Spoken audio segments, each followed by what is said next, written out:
nawa ay magkabit ng magandang kinabukasan.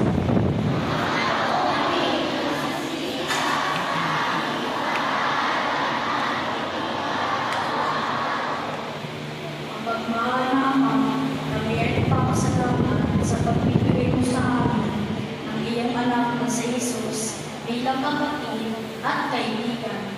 Tulungan mo kami manatiling magkaibigan sa isa't isa. Naway mahalin namin ng puso ang aming mga magulang, kapatid, kaibigan, at ang lahat ng taong aming makakasalang buhay. Upang masabi namin na ikaw ay aming minamahal. Narinig namin ito sa pamamagitan ni Kristong aming Panginoon. Amen. Pagsiupo mo ang mga batang umagang ng ay naman mo ang mga magulang at magsigayo at sumunod po sa sasabihin ng nanay mo.